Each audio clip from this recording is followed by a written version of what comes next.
我的尸体不会腐烂在泥土里，我会像鸟儿一样死在天空中。2004年9月，清河市某偏远山区小镇清潭镇，有一家4口被发现死于家中，分别是户主田老爷子和妻子何老太，他们的孙女田芳芳。以上3个人均是服下耗子药致死，而他们的儿媳赵小娟则是上吊致死。警方推断户主的儿媳妇赵小娟因为精神问题，毒杀了3位家人后上吊自尽。据悉，他尸体垂下的头发竟然将电话线都缠住了。相传灭门案后的头七，小镇中凡是装有电话的家庭都在半夜中接到来电，对面没有说话声，只有绳子紧紧勒住什么的声音。而电话号码全部都是从被灭门的田家经营的工化超市打来的。久而久之，人们开始相信是田家儿媳赵小娟的魂魄作祟。这桩扑朔迷离的案子在当地警方调查了1个多月后，依然没有更多的有力线索。而就在大部分人逐渐相信那些说法的时候，一桩意外的失火案发生了。据悉，小镇一户人家在举行葬礼的时候，死者的棺材莫名着火，导致了火灾。传闻愈演愈烈，还来不及思索，一位当地的新人警员林礼群便被派到了这个失火案中。他和自己的搭档郑警官一起赶往案发地点，调查失火的灵堂。恐怖游戏故事《烟火》即将上演，感谢本游戏制作组的有趣灵魂对伟哥的帮助。OK， 走起。话说，当小林和郑哥赶到胡同口的时候，夜色已深，郑哥发现警车突然打不着火了，而小林则惦记着先去寻找报案人。这是他经手的第一个案子，他略显紧张。郑哥的手电筒没电了，要小林先去帮自己去附近买个电池回来。看着一旁墙上写着2行大字，便不由得心中一颤。小林摸着黑往巷子深处走，路灯竟然发出了红色的光，那电流的呲呲声仿佛是他的哀嚎。路灯旁就是一家小卖部，大半夜了，窗子还开着，里边黑灯瞎火。只见那老板面无表情，缓缓地起身，说自己刚睡醒。小林立刻买了节电池，转身离去。郑哥收下电池后，嘱咐小林先去案发现场查看一下，自己修好车就过去。于是小林沿着巷子继续前进。不知为何，那小卖部的台子上摆着一个火盆，里边竟然在烧着纸，但那老板不知道去哪儿。小林接着往深处走，见那上方的铁丝上挂着2灯笼，旁边一个被砖砌死的门脸上写着彩灯阁，像是灵堂的名字，但很明显不是那家。他不想在此停留，接着走了几步。说来也奇怪，又一家小卖部出现在左手边，他怀疑自己是不是眼花了，这家店和之前那家一模一样。再走上几步，那彩灯阁又出现了，只是砖墙上渗出了一片血迹。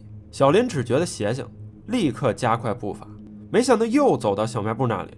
而这一次，砖墙的血迹上多出了2东西，仔细看，那竟然是自己刚刚买电池的钱。小林不管了，继续往深处走，马上又回到了砖墙边，不对，应该说是一扇木门边。小林纳闷，这到底是不是那灵堂？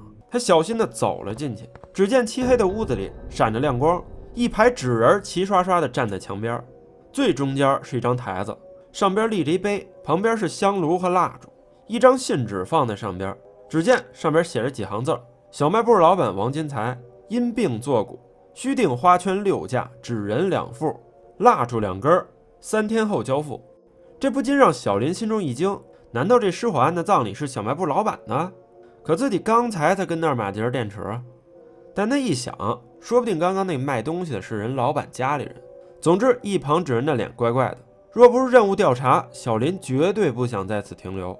他顺手拿了根蜡烛点着，翻看起了纸人手上的一副账本，只见里边写着9月12号王秀芬赊鸡蛋1斤，欠王金财2.5块；10月4号谢荣发赊豆油1瓶，欠王金财16块。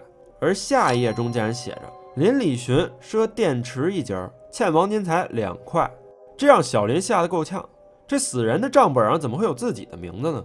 而且还是刚才的一笔账。小林立刻离开了灵堂，刚走出去就发现那木门又没了。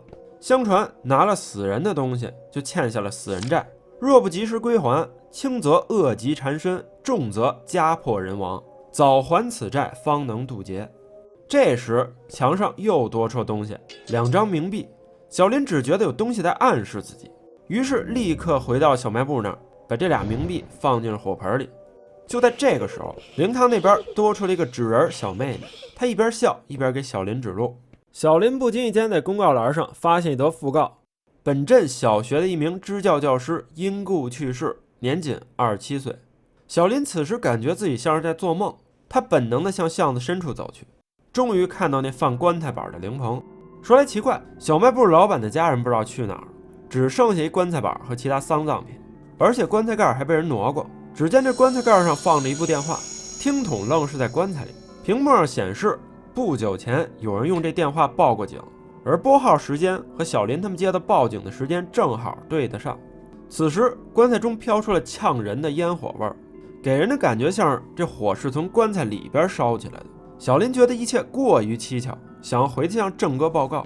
就在这时，突然发现有个女人站在小卖部边上，仔细一看又不见了。小林拿着蜡烛，依然照不到多远，夜出奇的黑。走到小卖部时，他发现自己竟然被棺材板和层层的花圈包围住了。这时才发现窗台上有个账本，只见里边用怨念的口吻写满了债字。与此同时，窗子没了，取而代之的是死去的老板王金才的那张脸，屋儿方一直呼那行。小林顺着那死人脸注视的方向走，回到了早先下车的地方。可是郑哥不见了，警车停靠的位置居然出现了一辆灵车。突然，小林的意识开始模糊，一个空灵的声音询问他看到什么了。小林告诉他自己看到灵车，但那声音又问他灵车是送谁走的。小林却一时想不起来了。不知何时，他于小镇的卫生所中醒来，郑哥站在一旁，告诉他刚才晕倒在灵棚附近了，倒也没什么大碍。小林提及自己过去也曾犯过晕厥的毛病，但是他更在意自己刚刚的调查，火是从棺材板里边烧起来的。郑哥一听疑惑不已，表示那棺材盖子盖得好好的，怎么可能是从里边着的火呢？况且现在连那个匿名报案人是谁都不知道。死者王金才几年前刚刚离婚，他为人吝啬，没有人愿意和他来往。总之，郑哥要小林好好休息，自己接着忙去了。小林心情复杂，躺不住，起了身。这时电话突然响了，他接听后，话筒中传出了刺耳的声音，像绳子勒住了什么的声音，正应了早先那诡异的传闻。这时电话断了，随后那台老电视机又亮了，只见里边又开始播放1个多月前小镇中沸沸扬扬的田家4口灭门惨案。小林对这些诡异的现象感到费解，他想要搞清楚，于是拿钥匙开门，走出了病房。他看到一个男人正站在外边，正在抽着烟。这个男人便是卫生所的医生叶敬山。小林上前与他交谈，感谢了他对自己的照料。叶医生见小林初来乍到，告诉他小镇湿气重，适应一阵子就好。他顺手递给小林一根烟，但从不抽烟的小林礼貌地回绝了。叶医生不禁感叹，他之前接触过的警察几乎没有不抽烟的，有的甚至越抽越有思路。这时叶医生还叮嘱小林千万别跟外人提起自己抽烟的事，因为自己一直倡导小镇的人们戒烟，万一被人知道了，影响不好。问到小卖部老板王金才的死时，叶医生表露，人们都认为王金才是因为之前一直在到处宣扬说田家的儿媳是个疯子，他多么恶毒，害死了全家。结果他自己死的时候，脸上的表情就像撞过鬼似的，难免会让人觉得他是遭到田家儿媳鬼魂的索命了。叶医生本人并不相信这种说法，他觉得王金才的死多半是因为他的心血管疾病。小林也认同这个猜测，但他自己遭遇的事情也没法用理性解释。这个时候，卫生所的灯突然灭了。叶医生说要去查看电路，他告诉小林，如果需要蜡烛，可以去外边的车里拿。小林来到外边，从叶医生的车里拿了几根蜡烛，点亮的时候，才发现他车里还有几箱烟花。现在也不到春节，也不知道叶医生囤这些干嘛。小林回到病房中，摸黑找自己的床，可却发现房间尽头有道门，之前倒是没注意，这门还被蜘蛛网缠着。小林好奇地用火苗烧掉了织网，推门而出，发现来到了卫生所的后院。这里有棵大柳树，和他童年时家里种的那棵差不多，旁边还有一口老井，让人不免能联想到一些不祥的事情。药房上写着4个大字：闲人免进。山崎闲人表示遗憾。小林开始调查药房，发现电闸跳了，于是将其修复。就在这时，柜子旁突然出现了一个女人，她看上去岁数不大，不过看着有点眼熟。女人好奇，明明案子都结了，怎么还会有一面生的警察在这儿呢？小林疑惑不解，不知他指的是哪个案子。女人连忙介绍起自己，她说她叫陈清穗，是清潭小学的支教老师。1个多月前的灭门惨案中，田家的孙女田芳芳正好是她班里的学生，她自己则一直在努力调查案件的真相，还准备向报社投递线索。陈老师说自己准备继续在这儿调查，于是小林先离去了。他好奇的是，那场灭门案难道另有隐情？这时他发现病房的窗内有个人影，回到里边并没有人在。电视中又开始播放田家惨案的传闻。就在这时，电话又响了，是外屋的电话，上边记录了一段电话录音，是警方打给叶敬山医生的，询问他田家惨案发生前半小时，田家儿媳赵小娟曾经去过他的卫生所，于是要他解释一下经过。叶医生表示，当时赵小娟只是找自己买了盒给婆婆吃的止咳药，而且当时有其他病人在场可以作证。电话刚断，外边传来了汽车发动的声音。走出去一看，叶医生的车似乎向灵堂那边开去了。小林往灵堂方向走，却黑得看不见路。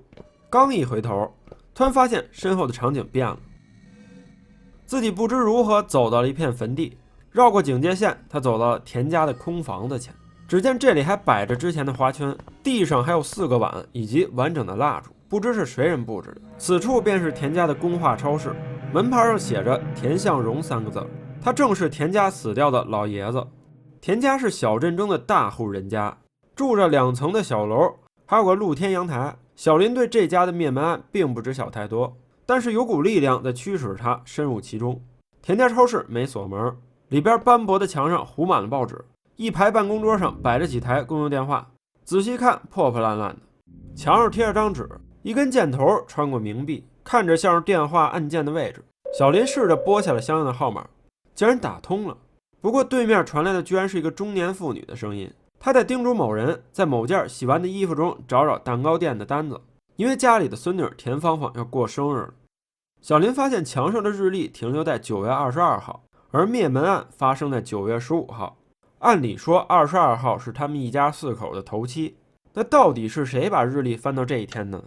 小林来到田家2层的正门，发现有条裤子挂着，里边竟然还真有半张蛋糕店的订单。刚刚确实有个女人打着一把红伞走过去了，跟着声音追去。那打伞的人貌似进入了超市的里屋，走进去后发现是一间浴室，洗衣机上有张纸，上边写的字儿似乎是让人站在镜子前审视自己。小林看着一旁的镜子，里边竟然映出了一个奇怪的图案，像是洗衣机的旋钮。同时窗外的墙上、浴缸的内壁都出现了图案。旋转洗衣机的按钮后，盖子打开了，正应了电话中那个老妇人的话，蛋糕店的订单被洗了。这下小林拿到了完整的单子，订单日期竟然是头七之前。可究竟是谁订的呢？突然灯光熄灭了，小林竟然来到了停尸间，一具尸体安静地躺在冰冷的台子上。一旁的尸检报告显示，尸体是田家的儿媳妇赵小娟。从结果上看，死因是自杀，似乎合情合理。不知何时，一旁的水管上缠满了头发，小林用手术剪将其剪断，又发现尸体竟然又被头发缠住了。小林手动开启了墙上的电闸，灯泡打出了红色的光，很明显头发中裹着的东西变了。拔开头发，那里边竟然是一块蛋糕，而上面放着一个祭祀用的猪头。不同的灯光从那大字上照出了一组数字。这时突然传来了开门的声音，小林发现之前遇到的陈老师竟然也来到了这儿，两人再次交谈。陈老师对于田家灭门案有着自己的看法，他认为田家儿媳赵小娟并不是杀人凶手，而且他也没疯。据悉田家过去和卫生所的叶敬山医生有着恩怨，田家的儿子田宇在2年前因为癫痫病发作被送到叶医生那儿抢救，非但人没救成，反倒是死在他的卫生所里了。田家老爷子田向荣一时难以接受，把矛头直指向了叶医生，于是带人先把卫生所给砸了，还把叶医生打得半死，肋骨断了好几根。所以陈老师猜测叶医生杀人的动机最大，但小林认为叶医生有充分的不在场证明，此时还没有证据能推出这种结论。陈老师看上去有点失望，表示自己还要去别处调查，随即离开了。小林继续自己的调查，他拨打了特殊的号码，又通了，依然是那个老妇人的声音，大概率是田家的何老太。听她的声音像是在叮嘱儿媳赵小娟去买菜，特意让她去买条鱼回来，要做给田宇和田芳芳吃。同时，家门的钥匙被落在台阶下边了。小林不禁好奇，这到底是什么时候发生的事儿呢？为何自己像是在重复案发前的经历呢？而且这个田宇不是2年前就死了吗？台阶下的几个空盘子中突然放满了发霉的蛋糕，其中一块底下还真有一把钥匙。那之后又一阵汽车打火的声音传来，田家正门前还多出了一张孙女田芳芳的遗像。小林壮着胆走上去，那遗像又不见了。正要用钥匙开启正门，没想到电话响起了。这一次竟是叶医生打来的，没想到他居然一下就认出了小林的声音。随即他解释自己打这个电话只是想确认刚刚谁在田家往卫生所拨了电话。同时叶医生也好奇小林大半夜跑到田家做什么。小林只是表示自己认为灭门案尚有玄机。叶医生不以为然，表示有机会会找他聊聊。挂下电话后，小林只觉得叶医生似乎对田家灭门案挺关注的。走出超市，一堆纸人突然出现在花圈附近，可没走2步，灯突然灭了。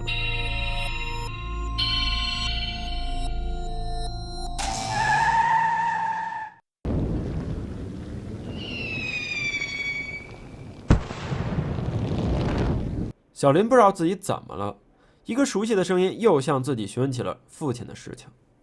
他突然醒来了，可奇怪的是，自己竟然躺在一张小床上，周围的环境有些奇怪。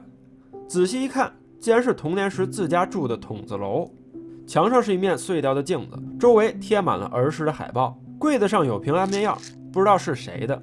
门外传来一个老妇人吆喝自己去吃饭的声音，可听上去更像是田家的何老太。一瞬间，镜子又像是被什么东西打碎了一部分。很快，一旁也出现了一个碎镜子，外加上3好学生证书镜框的碎片，小林正好将镜子拼凑完整。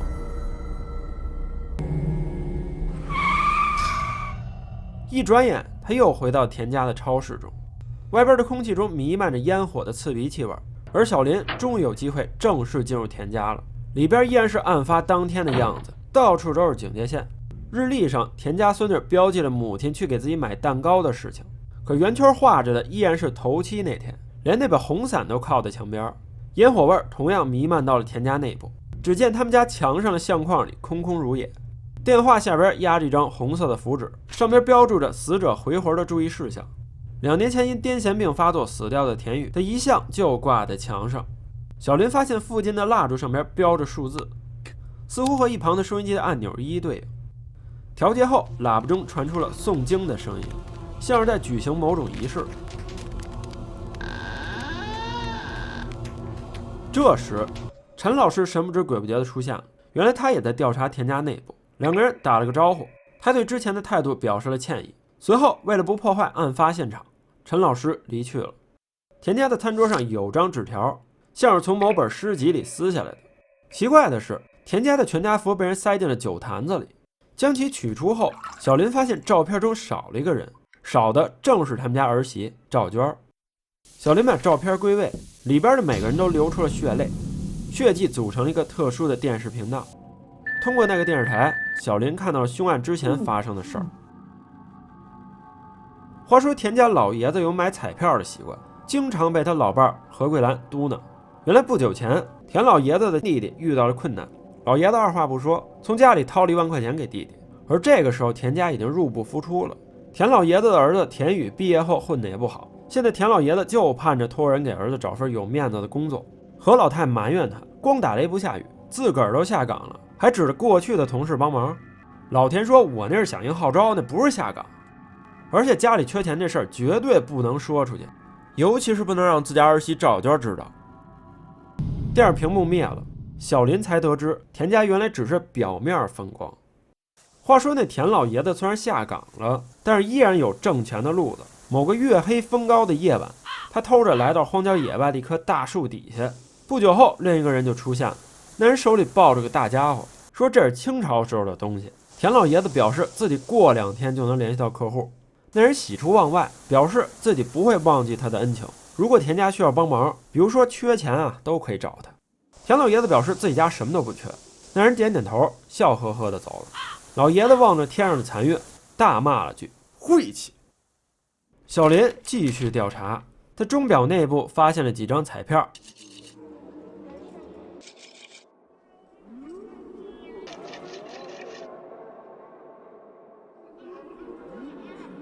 这时间一转，又回到那老田家儿子田宇下葬的当天。田老爷子和何老太守在棺材跟前，看着儿子的遗体，何老太哭得撕心裂肺。田老爷子安慰老伴儿，该让儿子安心的走了。田老爷子准备给儿子的坟边种点花，何老太埋怨他净搞这没用的处，哭得更厉害了，直说自己那儿子死得冤啊，也没造过孽啊。老田怒了，只说自己这辈子忙来忙去，哪天让家里受过罪了。随后他有些烦躁的做别的事儿去了。小林继续调查，来到田老爷子种花的阳台。话说老田在儿子下葬之后，急了火燎的跑到了卫生所，带人把叶敬山打躺在地，一边怒斥他害死了自己的儿子，一边凶狠的踢踹，把这叶医生的肋骨像树杈一样给弄折了好几根。自那之后，老田每天就待在阳台，躺在躺椅上闷闷不乐。儿媳赵小娟隔着门要他回去休息，他也不听。儿媳说女儿现在只想爸爸回来。老田得知后只叮嘱儿媳好好盯着孩子。老田还说自己做梦梦的田宇的工作蒸蒸日上，每个路过田家楼下的人都仰头望着这儿，没一个不羡慕田家的。儿媳赵小娟叹了口气离开了。话说小林回到客厅时，又听到电话声，只听是那田家孙女田芳芳和她奶奶何老太的对话。何老太给孙女买了件新衣服，还特地叮嘱她这礼拜6要带她去见爸爸。小林突然感觉不对劲儿，这田宇人都死了，怎么还能见着呀？这时陈老师又出现了，恰好门上有一堆音符组成的密码，让小林感到困惑。于是他邀请陈老师一同调查。田宇的遗像出现了一堆音符，陈老师很快就认出来，这是李叔同写的那首送别的调子。陈老师虽然是教语文的，但还是懂一点音乐。他说等自己支教离开的时候，学生们会为他演唱送别的歌曲。就在破译了密码之后，两人来到正门前，解锁大门，却发现外边是一条黝黑的通道。小林和陈老师走下台阶，来到了又一个相似的房间中。柜子上放着田芳芳的日记，他提到一家人去县城玩的事情。他妈妈给他买了一台玩具相机，而爷爷奶奶则要带他去见一个老婆婆。话说回来的时候，老田和何老太吵起来了。原来何老太找了一个姓张的神婆，据说能把田宇的鬼魂给招回来。老田并不相信这些，但是张神婆一看到他，就是他以前肯定老碰死人的东西，导致污秽缠身。何老太信了张神婆的话，还从他那儿拿了不少符纸。老田虽然嘴上否认，但是心里却发怵，如果要说自己碰过死人的东西，那么一定是自己偷着搞的那些生意。回过神来，小林发现墙上挂着台玩具相机，可以看到里边依旧是一张少了儿媳的全家福底片。小林按下了快门，发现自己来到了类似于底片中的世界。在这里可以看到刚刚看不着的东西，似乎神像下边有什么。回到刚才那个世界，果然发现了东西，是田芳芳的日记。小女孩写到自己马上又要去见那个姓张的神婆了，据说可以见到爸爸了。爷爷奶奶叠了一堆给死人用的金元宝。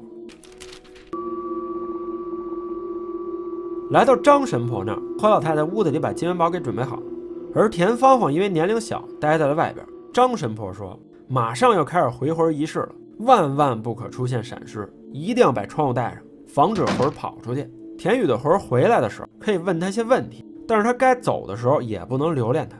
于是仪式开始了。田芳芳站在窗户外边，盯着里边大人们的举动，突然听到像是有人在喊自己出去玩，好像是自己的同学。不知何时，田芳芳感觉自己就像一只蝌蚪一样，惬意地游在荷塘里边，一只癞蛤蟆地念着咒语，看着像是自己的爸爸，可又不一样。一条美人鱼出现在岸边，很是无助，但自己却帮不到他。很快他来到了课本中，这时一个大人的声音呼唤起了自己的名字，原来是语文老师。田芳芳才意识到自己在课上又走神了，像是做了一个梦。老师生气地罚他回去抄课文，不然就请家长。回过神来，小林仿佛来到清潭小学的教室，课桌上有个盒子，上面有个9宫格的密码锁，费老大功夫来解开它。只见里边装着把钥匙。回到底片中的世界，小林发现了新的秘密。他把红色粉笔削成墨后，涂在底片世界黑板的面孔中。他又看到了过去的幻象。田芳芳坐在教室第一排，可因为上课时经常走神和睡觉，让校领导很是不满。马上新的支教老师就要来了，看到这样的学生一定很失望。但是田家老爷子又一惹不起的主，所以也只能任由田芳芳继续坐在第一排了。话说田芳芳虽然专心不足，但是思维却很发散，颇有创造力。新的支教老师陈清穗来到的第一天，他拿着东西南北风的折纸，让田芳芳选择一个方位，如果最后露出的是笑脸，就不用抄课文了。不久后露出的正好是笑脸。那之后，陈老师教会田芳芳折纸，这位新来的老师成为了田芳芳心中的天使。她和别的老师不一样，还和自己的母亲一样漂亮。小林回到田家的餐桌前，发现赵小娟做好了一桌子菜。吃饭期间，田老爷子和何老太提到了张神婆。